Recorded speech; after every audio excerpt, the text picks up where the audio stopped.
Go. Hey, afternoon. This is Denver. You guys know me by now.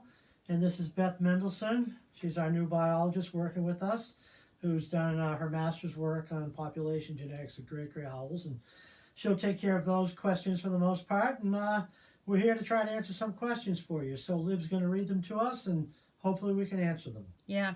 So actually, I have a question just for you, Beth. If you could clear up what it means to study great population genetics for those who aren't sure. Yeah, sure. So I worked with great gray owl DNA samples that were collected from blood in the field and analyzed them using genomic techniques. And so we got a great deal of DNA from these birds, and we're able to do a population level analysis. So basically tell if there was differences between populations of great gray owls in different areas of the country. And there were. Cool. Okay. Okay, so since we are running short on time today, I'm going to go right to the questions that we got in the chat. So last time, Denver and I went out to the cam at the JP cam. Mm-hmm. We didn't see the owls, but we did see a roost site. And so there's been a lot of great horned owl activity around there, at least they can tell from calls. And so the question is, with so many great horned owls around, basically, how did you know it was a great gray roost as opposed to a great horned owl? Is there a difference in their whitewash and pellets? And did you see feathers there? Okay, yeah. We went to the great gray roosting area, all right, just to be clear. We didn't see the birds, but it's the area that the two birds roosted in last year. Tends to be underneath the trees. And last year we had feathers and whitewash and the birds. This time when Lib and I were in there, we went to the same site and we found fresh whitewash and feathers. So we didn't see a bird. Well, we didn't see feathers. I'll take that back. We found pellets and fresh whitewash, and we just left them there to collect them later. But we did not see the birds, so I'm just assuming this is going to be the area where the great grays are roosting again. But they've been in and out recently, but we didn't see them that day. So hopefully that'll answer your question. You can't tell the difference in whitewash between the two species. You might be able to tell the difference in the diameter of the pellets, but they're pretty equal in size, so that might be more difficult than, say, a great horned owl and a long-eared owl versus a great gray. So we'll keep checking the sites, but this is the great gray roosting area where we've had both birds last year. Okay. Next question. In 2017, when the 4 chicks were banded and blood samples were taken, ORI said that the sex of the chicks could be determined and you would let them know that information. Was that ever determined? Hey, did you do that? I haven't gotten around to sexing the birds yet. I'm just going to pass it off. We haven't got around to it yet. Is that correct? Yeah, we have enough DNA, I think, from 2 of the samples that we should be able to do that in the future for at least 2 of the birds. Okay, cool.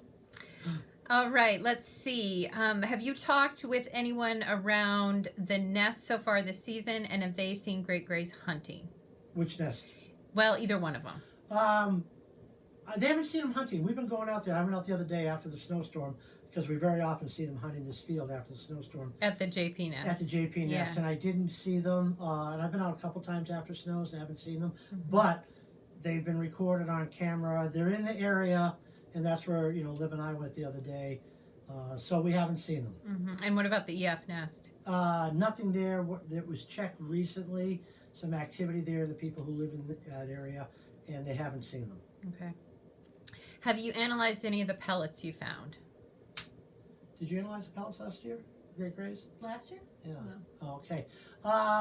No, I thought we did pellets, or maybe we just collected a bunch of them, and we haven't analyzed them yet. I suppose it'll be voles and pocket gophers. Did Brooklyn analyze pellets? I can't remember. From that nest? I thought that the great grays got analyzed, but maybe not. Mm-hmm. Okay.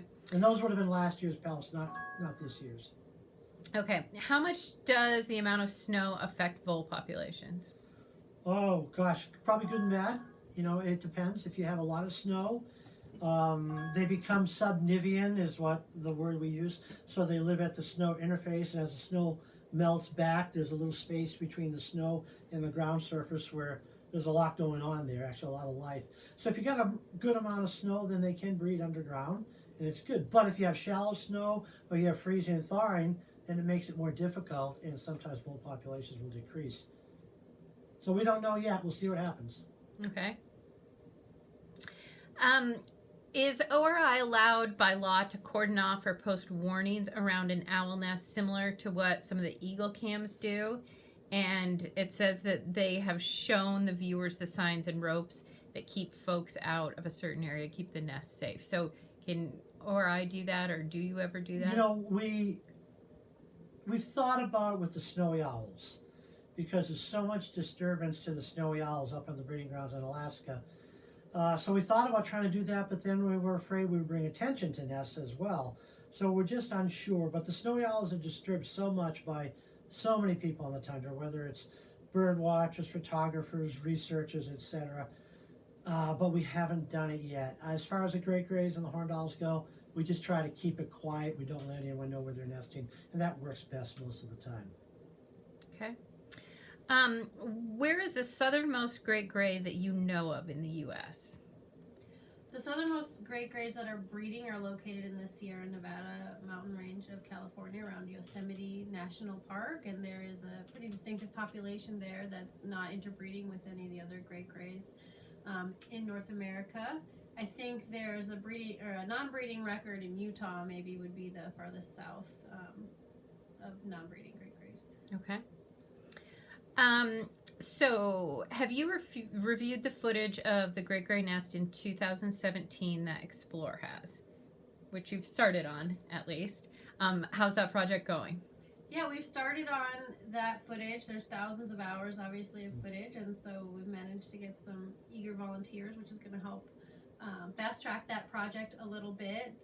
We haven't gotten that far, though, and so one of the most interesting things we're finding so far is the diversity of vocalizations around the nest and analyzing those and being able to break those down a little bit. Okay. That's cool. Yeah. And then some follow-up questions to that. Let's see. What do you think of the part of the highlights where the other female owl brings prey to the nest and mom trusted her enough to receive it? Was this an example of a, quote, floater owl? Yeah, so we haven't gotten to that point yet in the video as far as analysis, and I'm not quite sure what viewers were using to determine that that was a female floater owl. So once we get there, I'll be able to comment further, but I would be surprised to find that behavior. Okay. Would that be the same as a helper, is what we're saying? You know, floater, non-breeder, but if it's coming to a nest, is a potential helper, but we'd have to have them marked, right? Yeah, we'd have to have a way of identifying that that was a different owl. It's very difficult to sex great gray owls just visually.